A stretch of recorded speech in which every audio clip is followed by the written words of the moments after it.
Welcome back. मैं Raj sir let's learn Gyanodaya classes में एक बार फिर से आप तमाम स्टूडेंट्स का स्वागत है। तो चलिए आज हम लोग व्याख्या का गद्य खंड लेकर आए हैं। जैसा कि आपने कल यानी पिछले वीडियो में देखा होगा पद्य खंड को, और आज गद्य खंड के साथ ही एकदम कर लेंगे 8 अंक अपनी मुट्ठी में। जैसा कि आप यहाँ पर देख पा रहे होंगे थंबनेल में क्या लिखा हुआ है, 8 अंक आपकी मुट्ठी में। मतलब यहां से पढ़ें और इससे बाहर बिल्कुल भी नहीं जाएगा। सबसे पहला और आखिरी बात, आज की क्लास आपके व्याख्या की आखिरी क्लास है। इसके पहले अगर आपने नहीं देखा है तो पिछले पार्ट में जाकर के गद्य खंड को आप देख लें, सॉरी पद्य खंड को देख लें। आज जो है यह गद्य खंड आपके परीक्षा एग्जाम के लिए 8 नंबर। अगर अभी तक आपने बिल्कुल भी नहीं पढ़ा है तो भी आज पढ़े और पूरे 8 नंबर आपकी मुट्ठी में। तो चलिए बिना समय गवाए स्टार्ट करते हैं फटाफट के अंदाज में। तो आज आपका पहला स्लाइड ये रहा।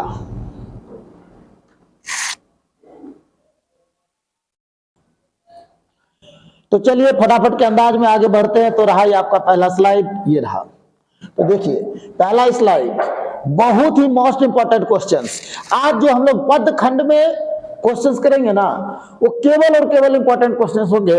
और आप जैसा कि ऊपर देख पा रहे हैं मोस्ट इंपॉर्टेंट क्वेश्चन। हाँ चलिए, तो पहला क्वेश्चन हम पढ़ते हैं। क्या लिखा हुआ है, हमारी भीतरी मनोवृत्ति प्रत्येक क्षण नए नए रंग दिखाया करती है। प्रपंचात्मक संसार का एक बड़ा भारी आईना है जिसमें जैसी चाहो वैसी सूरत देख लेना, कोई दुर्गत बात नहीं। अब आप समझ पा रहे होंगे कि यह क्या है, पद्य खंड है, कल गद्य खंड है। कल ही के क्लास में मैंने पद्य खंड कराया था और लिखने के तरीके पर बातचीत की थी। तो सबसे पहले लिखने के तरीके पर बातचीत करते हुए मैंने बताया था कि सबसे पहला काम क्या करना है, आप लोगों को संकेत लिखना है। क्या लिखना है, संकेत लिखना है। संकेत कैसे लिखेंगे भाई, तो संकेत लिखने के लिए हम लोग सबसे पहले क्या करेंगे, तो आप देखेंगे कि संकेत लिखने के लिए सबसे पहले हम लोग क्या करते हैं, तो जो आपके ऊपर लाइन दिया गया रहता है ना, उसी लाइन के शुरुआती के कुछ शब्द और अंत के कुछ शब्द को लिख दिया जाता है, ताकि एग्जामिनर को यह पता चल सके कि आपने किस लाइन का या किस पंक्ति का व्याख्या लिखा है। तो सबसे पहला काम क्या करेंगे, इस तरह से उत्तर लिखेंगे और संकेत लिखकर हम लोग क्या करेंगे, शुरुआत करेंगे। तो संकेत में क्या लिखेंगे, हमारी भीतरी मनोवृत्ति प्रत्येक क्षण नए नए रंग दिखाया करती है, से लेकर के कहां तक लिखना है, कोई दुर्घट बात नहीं है, कोई दुर्घट बात नहीं, कोई दुर्घट बात नहीं,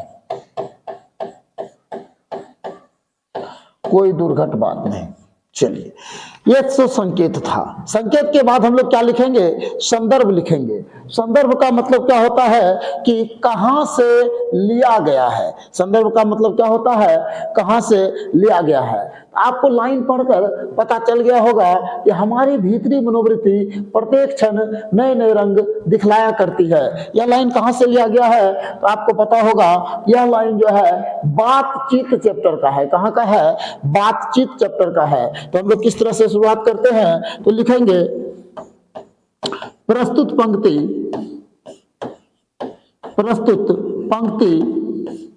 हमारी पाठ्य पुस्तक प्रस्तुत पंक्ति हमारी पाठ्य पुस्तक दिगंत के प्रस्तुत पंक्ति हमारी पाठ्य पुस्तक दिगंत भाग 2 के दिगंत भाग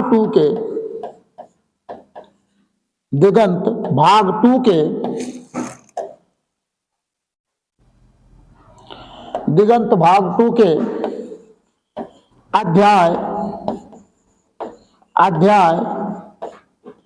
बातचीत से लिया गया है। अध्याय बातचीत से लिया गया है। कहां से लिया गया है, तो अध्याय बातचीत से लिया गया है। अध्याय बातचीत से लिया गया है। कहां से लिया गया है? अध्याय बातचीत से लिया गया है। अध्याय बातचीत से लिया गया है। यहां तक आप लोग सबसे पहले लिख लेंगे। कैसे लिखेंगे कि प्रस्तुत पंक्ति हमारे पाठ्य पुस्तक दिगंत भाग 2 के अध्याय बातचीत से लिया गया है। इसके लेखक, ये रचयिता, इसके लेखक कौन है? तो आप सबको पता होगा कि बातचीत के जो लेखक है वो कौन है? बाल कृष्ण भट्ट जी हैं। बाल कृष्ण भट्ट के लेखक बाल कृष्ण भट्ट, इसके लेखक बाल कृष्ण भट्ट जी हैं। चलिए, तो यहां तक आपने जैसे ही लिख लिया, यहां तक आपने जैसे ही लिख लिया, उसके बाद हम लोग क्या लिखेंगे? तो देखेंगे कि सबसे पहले यहां तक लिखने मात्र से ही, यहां तक लिखने मात्र से ही आपको मिल जाएगा 2.5 अंक। मिनिमम 2.5 अंक फिक्स है, आपको मिल गया मात्र इतना बात लिखने से। आप देखेंगे कि मैंने क्या क्या लिखा। सबसे पहले लिखने के शैली को समझिएगा।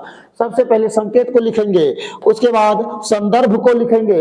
यह 2 बात लिखते ही आपको मिल जाता है 2 से 2.5 मार्क्स। केवल लिखने के शैली की वजह से हाफ मार्क्स एक्स्ट्रा मिलेगा। केवल लिखने के शैली से आपको क्या मिलेगा? हाफ मार्क्स एक्स्ट्रा मिलेगा। तो चलिए, यहां तक लिखने के बाद अब हम समझते हैं कि क्या कहना चाह रहा है यह लाइन। यह लाइन क्या कहता है तो जरा समझिएगा। कहता है कि हमारी भीतरी मनोवृत्ति प्रत्येक क्षण नए नए रंग दिखाया करती है। तो देखिए, भाषा मनुष्य की अभिव्यक्ति का साधन है। भाषा क्या है? मनुष्य की अभिव्यक्ति का साधन है, यानी मनुष्य को बोलने का तरीका है। लेकिन मनुष्य की भीतरी मनोवृत्ति मतलब क्या होता है? उसके मन के अंदर की जो बातें होती है वह स्थिर नहीं है। वह प्रत्येक क्षण यानी हर एक समय नए नए रंग बदलते रहती है। यानी कहने का मतलब है कि मनुष्य के मन में नए नए विचार उत्पन्न होते रहते हैं।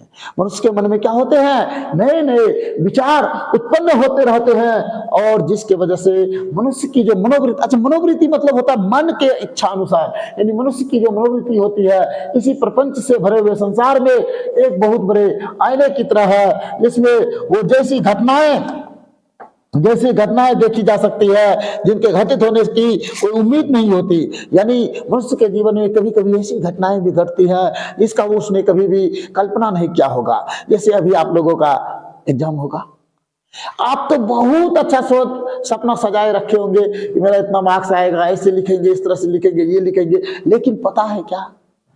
आपको भी भविष्य पता नहीं। आप अगर सही तरीके से नहीं लिख पाए तो तरह तरह के आपकी मनोवृत्तियां बदलती रहती हैं, जिसके वजह से जो है ऐसा समय भी आ सकता है जैसे आपने उम्मीद ना किया हो वैसी भी घटनाएं घटित हो जाएंगी। आप तो सोच के रखे होंगे अब की बार तो मेरा कुछ नहीं हो पाएगा, लेकिन आपको मिले हैं राज सर। और आप जैसे ही इस वीडियो को देखेंगे आपको पता चल जाएगा कि अब तो 8 नंबर मेरे हाथ में है। और फिर आपको लग रहा होगा कि मेरा व्याख्या कैसे बनेगा, ऐसा आप सोच रहे होंगे। लेकिन ठीक उसी वही बात है कि मनुष्य का जो जीवन है उसकी मनोवृत्ति प्रत्येक क्षण बदलते रहती है। लेकिन जैसे ही आप भी इस चैप्टर को देख लेंगे वैसे ही आपकी मनोवृत्ति बदल जाएगी और वह मनोवृत्ति 8 अंक में बदल जाएगी, ठीक जिसका आपने उम्मीद भी नहीं किया होगा। यानी कहने का मतलब यह है कि हमारा आंतरिक मनोवृत्ति हमें संसार के समस्त अच्छे बुरे कार्यों से भी अवगत कराती है। तो आप इन तमाम लाइंस के मदद से देख पाए होंगे। आप भी अपने कॉपीज में फटाफट के अंदाज में इस सारी बातों को नोट डाउन करते चले जाएंगे, क्योंकि आज का जो टॉपिक है ना वो फिक्स है एकदम। यह जो आज अगला 8 से 10 स्लाइड होने वाला है, इसी से यहीं से पद नहीं गद्य की बात कर रहे हैं हम, क्योंकि पद का पाठ तो कल मैंने दे दिया है और जिसने नहीं देखा है वो देख ले। और पद से कल वाले पाठ में और गद्य से आज वाले पाठ में, तो आज जो है गद्य की पूरी बातें होंगी और आज जो है पहला हमने पढ़ लिया है। अब चलिए दूसरे की तरफ चलते हैं। आप लोग भी अपने अपने कॉपीज में नोट डाउन करें। अब देखिए आते हैं अगले स्लाइड की तरफ। तो अगला स्लाइड है सच है जब तक मनुष्य बोलता नहीं तब तक उसका गुण दोष प्रकट नहीं होता है। यह भी बहुत ही इंपॉर्टेंट है, बहुत ही इंपॉर्टेंट। आप इसको बिल्कुल भी भूलिएगा मत, सबसे ज्यादा इंपॉर्टेंट है। आपको क्या लिखा हुआ है? सच है मनुष्य जब तक बोलता नहीं तब तक उसके गुण दोष प्रकट नहीं होते हैं। तो लिखने का शैली सबसे पहले कैसे लिखना है? तो सबसे पहले आपको क्या लिखना है? संकेत लिखना है। सबसे पहले क्या लिखना है भाई? संकेत। तो संकेत में क्या लिखते हैं? संकेत में लिखते जो क्वेश्चन दिया गया रहता है इसी क्वेश्चंस की बात करते हैं। तो आप इसको चुपचाप उतार दें। सच है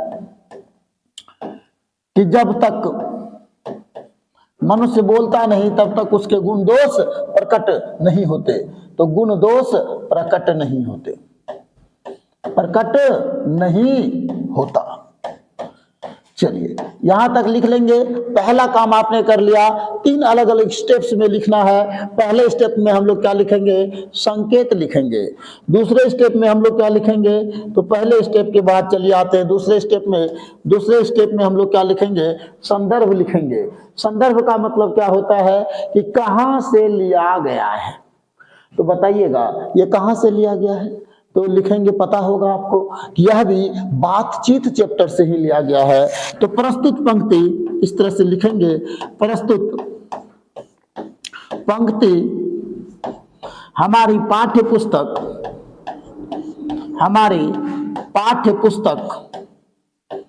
प्रस्तुत पंक्ति हमारी पाठ्य पुस्तक दिगंत के प्रस्तुत पंक्ति हमारी पाठ्य पुस्तक दिगंत भाग 2 के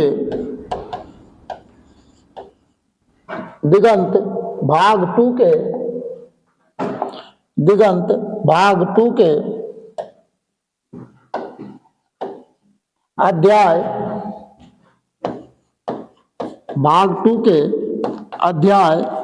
बातचीत से लिया गया है। कहां से लिया गया है? बातचीत से लिया गया है। अध्याय बातचीत से लिया गया है। बातचीत से लिया गया है। जिसके लेखक कौन है? तो जिसके लेखक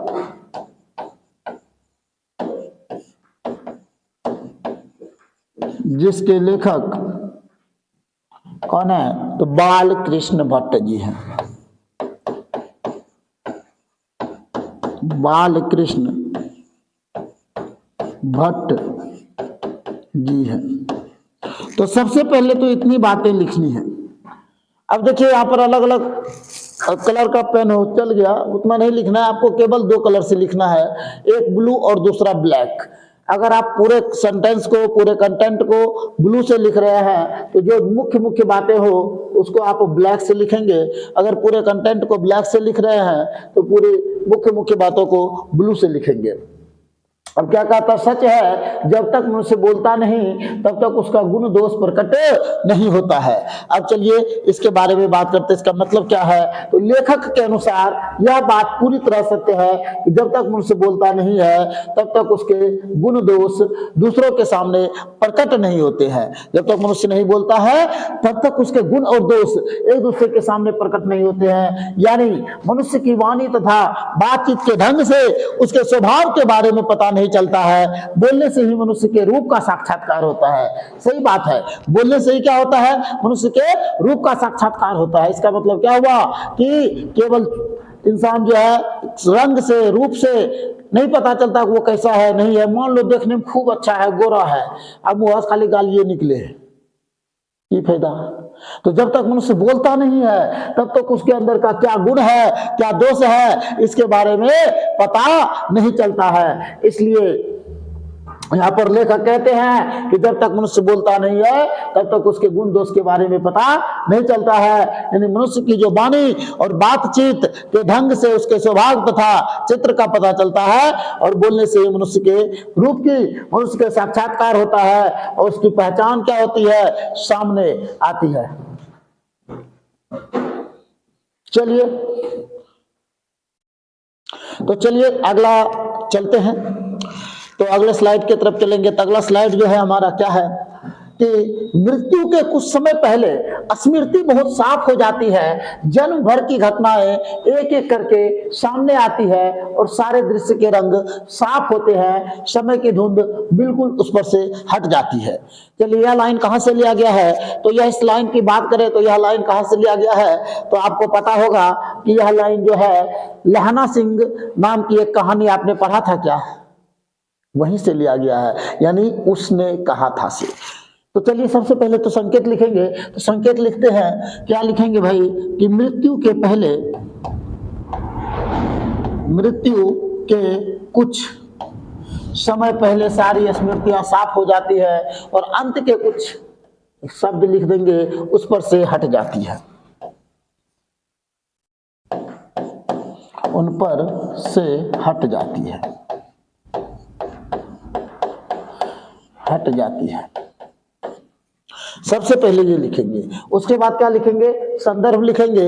संदर्भ आपको पता है कि कहां से लिया गया है, तो लिखेंगे प्रस्तुत पंक्ति हमारी पाठ्य पुस्तक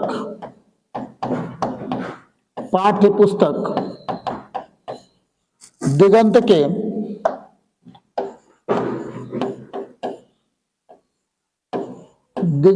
भाग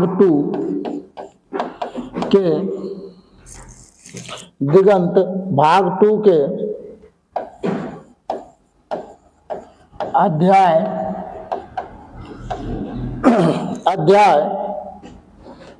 उसने कहा था से लिया गया है, उसने कहा था से लिया गया है,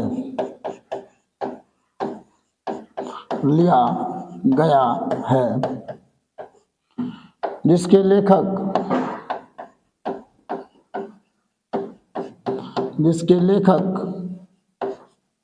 चंद्रधर शर्मा गुलेरी जी हैं।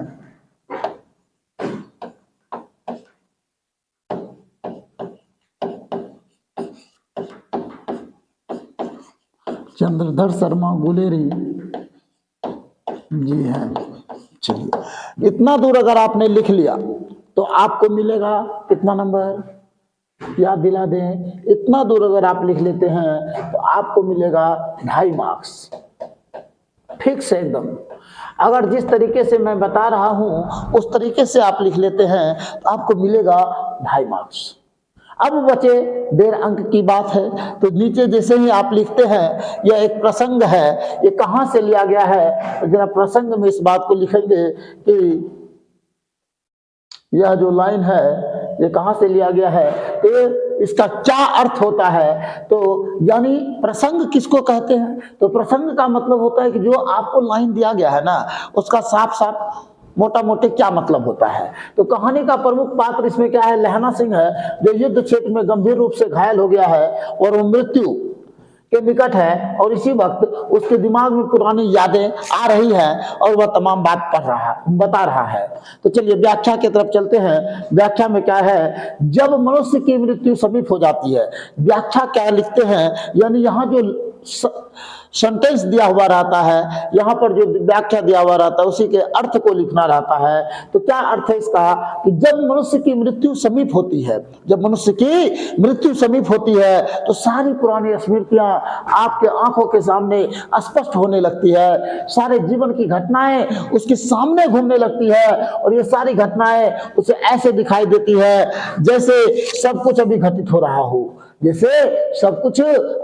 हो रहा हो, घटनाओं पर समय के कारण जो धुंधलापन आ गया था वह धुंधलापन छूट जाता है और सब कुछ स्पष्ट नजर आने लगता है। इसका क्या मतलब हुआ कि जब मृत्यु एकदम करीब आती है तो जिंदगी की जो भी छोटी बड़ी घटनाएं हैं, मुख्य बातें, उन्हें उसके सामने पूरी तरह से नाचने लगती है। और ऐसा आपके साथ भी होगा। कब? जब आप एग्जाम हॉल में बैठोगे और जो क्वेश्चंस नहीं बन रहा होगा उस समय जब आपके कलम रुकेंगे ना, आपको भी वो हर सीन याद आएगा कि ये क्वेश्चन का समय सर है बात पढ़ा लो छिले। आपको ये याद नहीं आएगा कि इसका जवाब क्या होगा, लेकिन पता है आपको ये बात याद नहीं आएगा कि क्वेश्चन का जवाब क्या होगा, लेकिन सब बात याद आएगा कि सर जब ये बात पढ़ा रहे थे हम क्या कर रहे थे, उसको चुट्टी काट रहे थे कि कलम भोंक रहे थे कि गप कर रहे थे, वो तमाम बातें आपको याद आएंगी, लेकिन वह बात आपको याद नहीं आएगा जो क्वेश्चन का जवाब रहा होगा।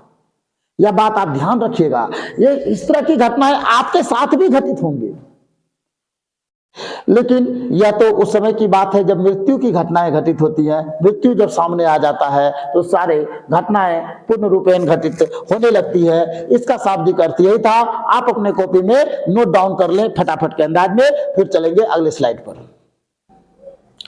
तो अगले स्लाइड की तरफ चलें, आप लोग लिख लिए होंगे, तो चलिए अगले स्लाइड की तरफ चलते हैं। अगला स्लाइड है व्यक्ति से नहीं हमें तो नीतियों से झगड़ा है। व्यक्ति से नहीं हमें तो नीतियों से झगड़ा है, सिद्धांतों से झगड़ा है, कार्यों से झगड़ा है।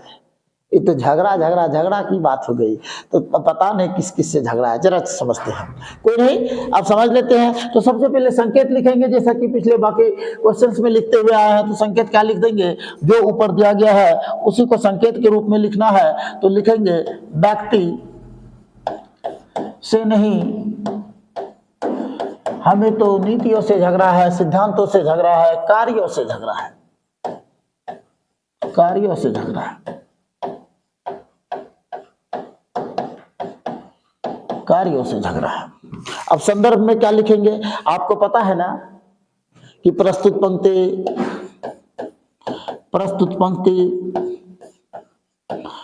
पंक्ति हमारी पाठ्य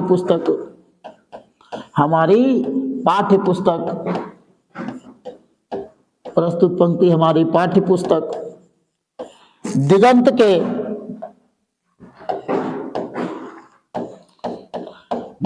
के या दिगंत भाग 2 के दिगंत भाग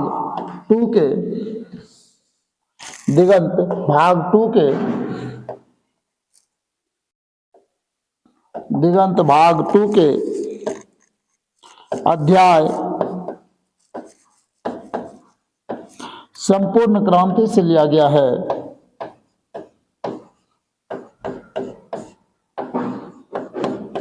संपूर्ण क्रांति से लिया गया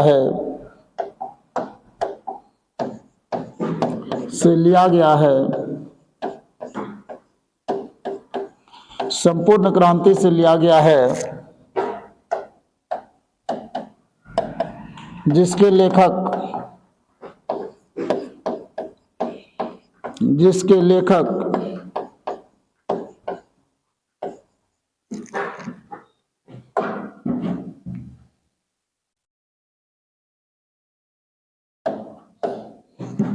जय प्रकाश नारायण जी हैं।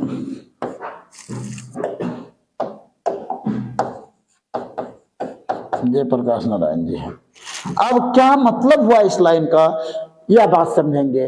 तो इस शब्द का, इस सेंटेंस का क्या मतलब है जरा समझिएगा। तो जयप्रकाश नारायण जी कुछ मित्र, जिनमें से कुछ सोशलिस्ट पार्टी के सदस्य भी थे। आपने पूरा चैप्टर पढ़ा है, आपको पता होगा कि जयप्रकाश नारायण जी के कुछ मित्र, जिनमें से कुछ लोग सोशलिस्ट पार्टी के सदस्य भी थे, वो यही चाहते थे कि उनके साथ इंदिरा गांधी जी के संबंध के मध्य मेल मिलाप हो जाए। और इसी पर उन्होंने बहुत ही साफ व स्पष्ट शब्द में कहा था कि मेरा झगड़ा किसी व्यक्ति के साथ नहीं है। उन्होंने साफ साफ कहा था कि मेरा झगड़ा किसी व्यक्ति के साथ नहीं है, मेरा झगड़ा तो सरकार द्वारा लागू गलत नीतियों, व्यर्थ के सिद्धांतों तथा फालतू के कार्यों से है। मेरा झगड़ा किससे है, पर्सनली किसी से नहीं है। वो साफ साफ शब्दों में कहते हैं कि उनका इंदिरा गांधी जी के मध्य मेल मिलाप हो जाए, क्योंकि उनका झगड़ा किसी व्यक्ति विशेष से नहीं है। मेरा झगड़ा तो सरकार के द्वारा लागू, जो सरकार ने जो गलत नीतियां लागू की है, व्यर्थ के सिद्धांतों को लागू किया और फालतू के कार्यों से है। इसलिए वो कहते हैं कि उनका झगड़ा किसी व्यक्ति विशेष से नहीं है। तो चलिए अगले स्लाइड की तरफ चलते हैं। होंगे आप लोग, तो चलिए आगे बढ़े अगले स्लाइड की तरफ। अगला जो स्लाइड है, प्रत्येक पत्नी अपने पति को कुछ उसी दृष्टि से देखती है जिस दृष्टि से लता अपने वृक्ष को देखती है। चलिए, बहुत ही, और ये बहुत ही इंपॉर्टेंट लाइन है, आपको मैं याद दिला दूं कि मैंने इस 10 में से भी किसी 2-4 को चुना है, तो हो सकता है यह लाइन आपके परीक्षा का लाइन हो। तो एकदम ध्यान से नजरें जमाए रखिएगा। संकेत, सबसे पहले हम लोग संकेत में क्या लिखते हैं, तो आपको पता है कि सबसे पहले लिखने का तरीका है शुरुआती के कुछ शब्द को तो लिखेंगे प्रत्येक पत्नी अपने पति को कुछ उसी दृष्टि से देखती है जिस दृष्टि से लता अपने वृक्ष को देखती है।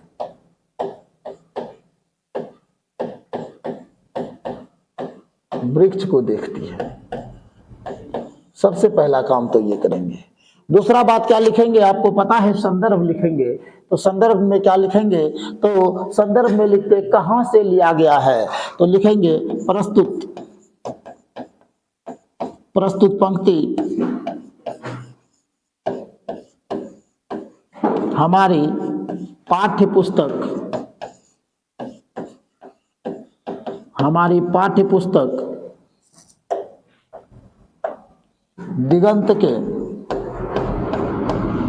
दिगंत भाग 2 के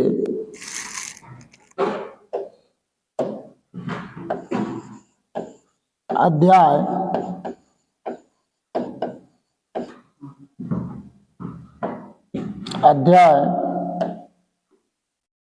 'अर्धनारीश्वर'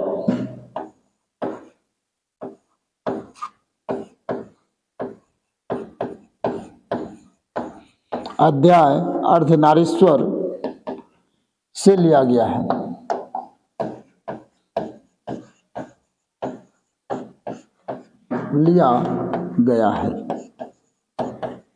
जिसके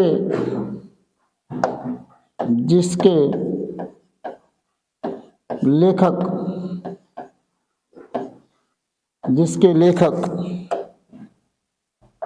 रामधारी सिंह दिनकर जी है।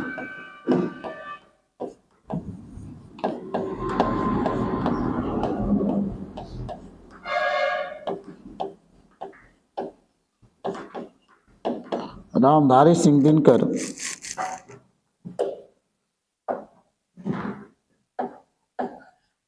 जी हाँ। सबसे पहले तो यहां तक हम लोगों को लिख लेना है। यहां तक लिखने के बाद जो बातें आती हैं वो आती है व्याख्या कि इसके मतलब से इस लाइन के माध्यम से कवि क्या कहते हैं, तो जरा समझिएगा। इस पंक्ति में लेखक ने यह स्पष्ट किया है कि पुरुष के अधीन होने के कारण नारी स्वयं को काफी कमजोर और पुरुष पर आश्रित मानने लगी है। इस लाइन में क्या बताया गया है, इस पंक्ति में लेखक यह बात स्पष्ट करते हैं कि जो पुरुष के अधीन होने के कारण जो नारी है वह स्वयं को काफी कमजोर और पुरुष पर आश्रित मानने लगी है। पुरुष पर खुद को क्या मानने लगी है, आश्रित मानने लगी है। आज हर पत्नी अपने पति को उसी प्रकार देखती है जिस प्रकार एक लता अपने वृक्ष को देखती है। यानी कहने का मतलब है कि जिस प्रकार एक लता वृक्ष के अधीन रहकर ही फलती फूलती है, उसी प्रकार एक स्त्री भी स्वयं को पुरुष के अधीन मानती है। वह स्वयं को क्या मानती है, पुरुष के अधीन मानती है।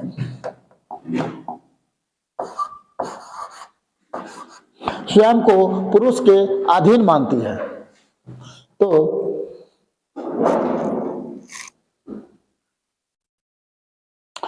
तो चलिए आप लोग लिख लिए होंगे। हम अगले स्लाइड की तरफ बढ़ते हैं। तो अगला स्लाइड है, पुरुष में नारीत्व नहीं अपूर्ण है। देखिए कितना बेहतरीन लाइन है। बेशक देखने में छोटा है लेकिन बहुत ही गहरी बात कही है। इतनी गहरी बात जिसे आप समझ जाओ तो आपका जीवन सफल हो जाएगा। कहते जिस पुरुष में नारीत्व नहीं वो अपूर्ण है। यह भी कहां से लिया गया है, अर्धनारीश्वर से ही लिया गया है। चलिए अब मैं उतना लिखूंगा नहीं, पिछले कई स्लाइड्स में मैंने लिखा है तो आपको मैं केवल बताता चला जाऊंगा।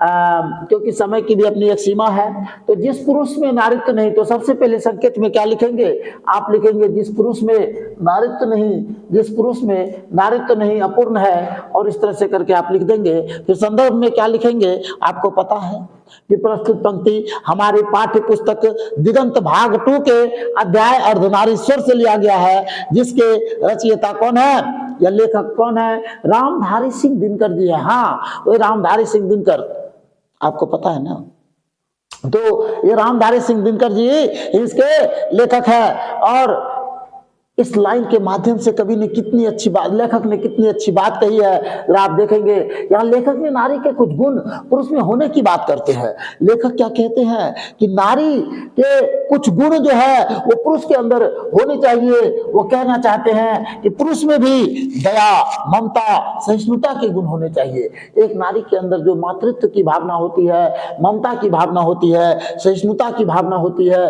दया की भावना होती है, ये भावनाएं पुरुष के अंदर भी होनी चाहिए। जिस पुरुष में नारीत्व के गुण नहीं है वह अधूरा है।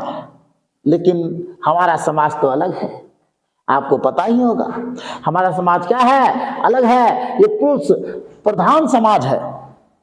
और आपको पता है कि हमारे समाज में अगर किसी पुरुष को नारी का गुण पूरी तरह से आ जाए या नारी वाला गुण उसमें दिखने लगे, तो हमारा समाज उसको मौगा कहे लगता है। याद है ना, स्त्रीण, बहुत सारे लोग तो नारीत्व के गुण को अपनाने से भी डरता है। क्यों डरता है?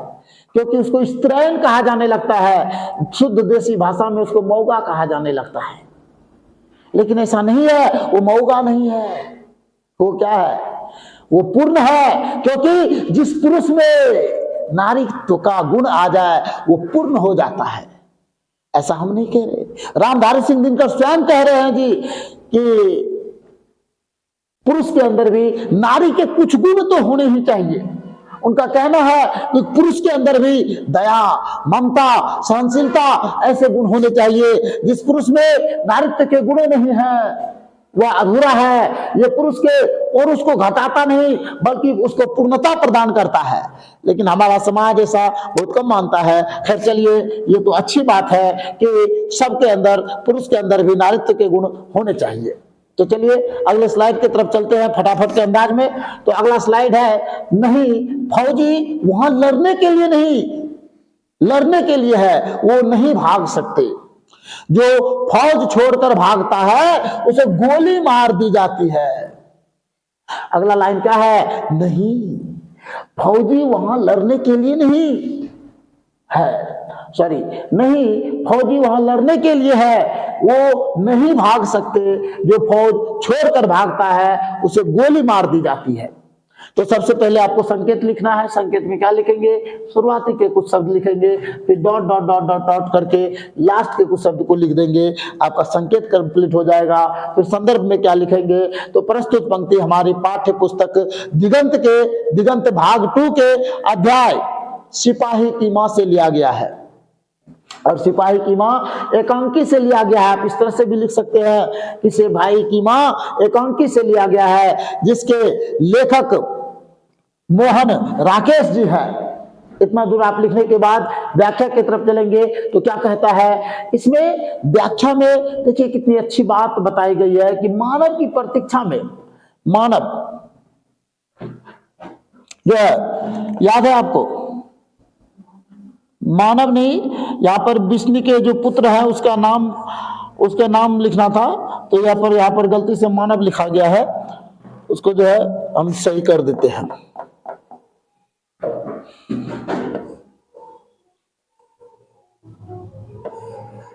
क्या नाम है, विष्णु, मानक नाम है, मानव नहीं मानक नाम है। क्या नाम है, मानक नाम है।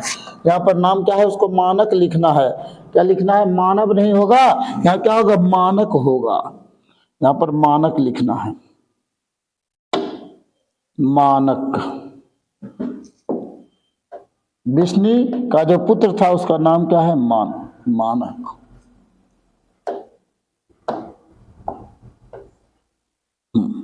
चलिए अब क्या हो गया, व्याख्या कहता मानक की प्रतीक्षा में विष्णु और मुन्नी पड़ोसन कुंती से बातचीत कर रही है। इसी बीच दो नौजवान लड़कियां भिक्षा मांगने के लिए विष्णु के सामने आ जाती है। बातचीत के क्रम में ही पता चलता है वो दोनों लड़कियां भी जो है लड़ाई से जान बचाकर भाग आई हैं। बर्मा में अंग्रेजी और जापानी सेना के बीच, यानी अंग्रेज और जापानियों के बीच क्या चल रहा है, युद्ध चल रहा है। और मानक भी बर्मा की लड़ाई में एक फौजी है।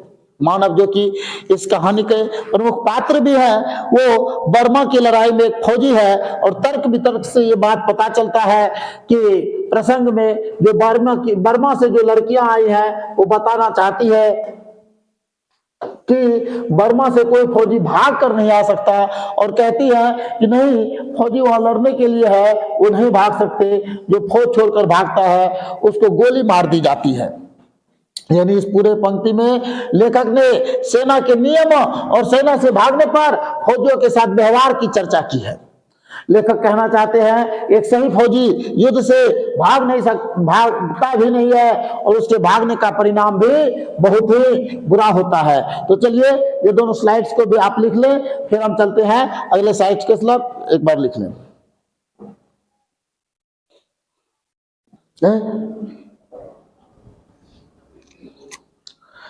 अगला स्लाइड की तरफ चलते हैं। कितने क्रूर समाज में रह रहे हम, जहां श्रम का कोई मोल नहीं, बल्कि निर्धनता को बरकरार रखने का षड्यंत्र ही था यह सब। ये कहां से लिया गया है? तो सबसे पहले संकेत लिखेंगे। संकेत में हम लोग क्या लिखते हैं आपको पता है कि संकेत में सबसे पहले शुरुआती के कुछ शब्द को लिखेंगे और लास्ट के कुछ शब्द को लिखेंगे, बीच में डॉट डॉट छोड़ देंगे। संदर्भ में क्या लिखेंगे? तो दी गई पंक्ति हमारी पाठ्य पुस्तक दिगंत भाग 2 के अध्याय जूठन से लिया गया है। ये कहां से लिया गया है? जूठन से लिया गया है, जिसके लेखक ओम प्रकाश वाल्मीकि जी है। कौन है? ओम प्रकाश वाल्मीकि जी है। हम व्याख्या की तरफ चलते हैं। कहता है कि यह प्रसंग उस समय का है जब लेखक मात्र 9वीं कक्षा में पढ़ रहा था। कब पढ़ रहे थे? केवल 9वीं कक्षा में पढ़ रहे थे, और इसकी आर्थिक स्थिति बहुत ही कमजोर हुआ करती थी। आर्थिक स्थिति कैसी हुआ करती थी? बहुत ही कमजोर हुआ करती थी। उनके पास पुस्तक खरीदने के लिए तक के पैसे नहीं हुआ करते थे। उन दिनों गांव में जो मरने वाले पशुओं को उठाने का काम भी लेखक के ही परिवार के लोग क्या करते थे। इसके बदले उनको मजदूरी नहीं मिलती थी, बल्कि जो पशु मर जाता था उसे जल्दी रहती थी, और इसलिए वह गांव में आकर के चिल्लाता था। देखिए कितना मार्मिक और क्रूर समाज हुआ करता था।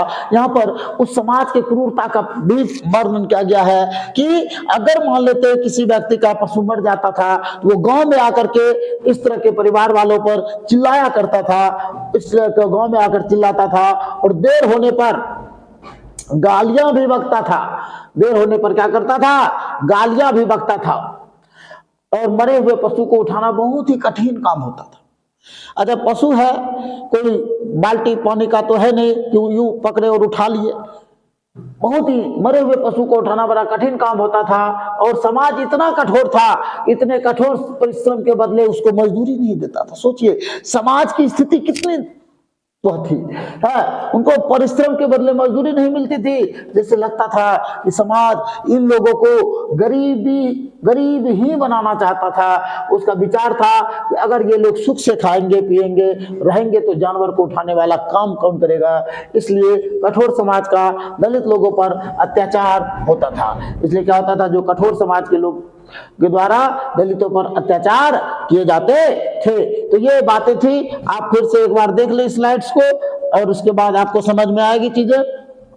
तो कितने क्रूर समाज में रह रहे हैं जहां पर श्रम का कोई मोल नहीं था। तो इसको आप लिख ले, फिर अगले स्लाइड पर चलते हैं। चलिए आगे देखते हैं क्या है। आदमी यथार्थ को जीता ही नहीं, यथार्थ को रास्ता भी है। यह कहां से लिया गया है आप सबको पता है क्या? तो यह सवाल है, और यह बहुत ही इंपॉर्टेंट क्वेश्चन है। मैं आपको बता दूं, यह मोस्ट VVI क्वेश्चन है।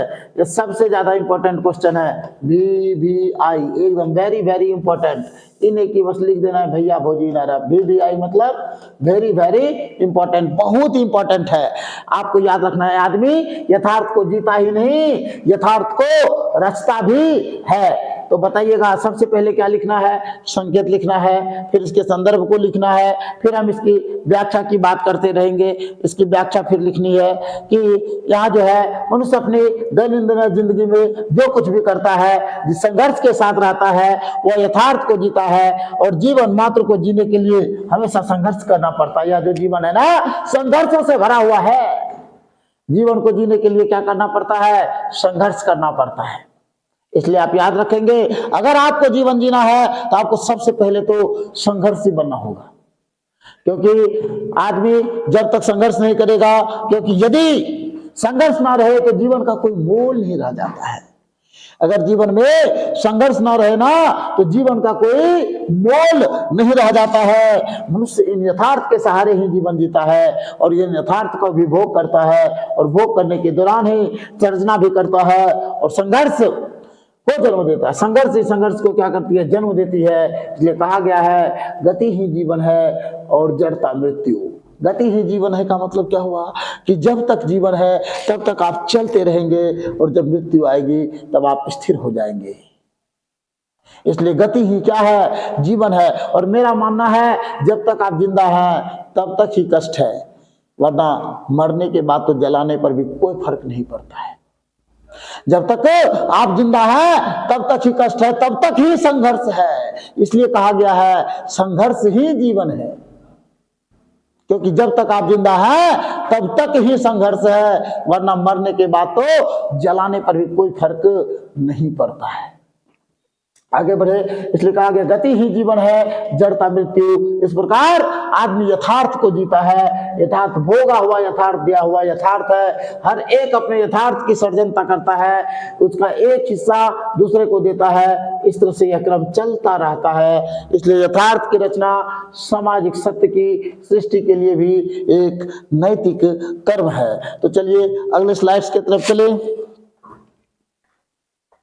अगले क्वेश्चन की तरफ चलते हैं। तो हम करी तब ना किया विचार, जब जानी तब परिहारी, नारी महाविकार। देखिए ये कहां से लिया गया है, तो आपको पता है सबसे पहले कैसे लिखना है, संकेत लिखना है और संकेत लिखने के बाद आपको आगे बढ़ना है। ठीक, तो नारी तो हम हो करी तब ना किया विचार, जब जानी तब परिहारी, नारी महाविकार। यह कहां से लिया गया है, तो आपको पता है यह पाठ भी अर्धनारीश्वर से ही लिया गया है, आप जानते होंगे। तो क्या लिखेंगे, प्रस्तुत पंक्ति हमारी पाठ्य पुस्तक दिगंत भाग 2 के पाठ अर्धनारीश्वर से लिया गया है, जिसके लेखक रामधारी सिंह दिनकर जी है। तो चलिए व्याख्या की तरफ चलते हैं। यहाँ पर नारी के बारे में यह बताया गया है, आप लाइन को पढ़ेंगे तो पता चलेगा। नारी तो हम हो करी तब ना क्या विचार, जब जाने तब परिहारी, नारी महाविकार। तो यहाँ पर नारी के बारे में बताया गया है कि नारी की समाज में उपयोगिता होते हुए भी नारियों की निंदा की गई है।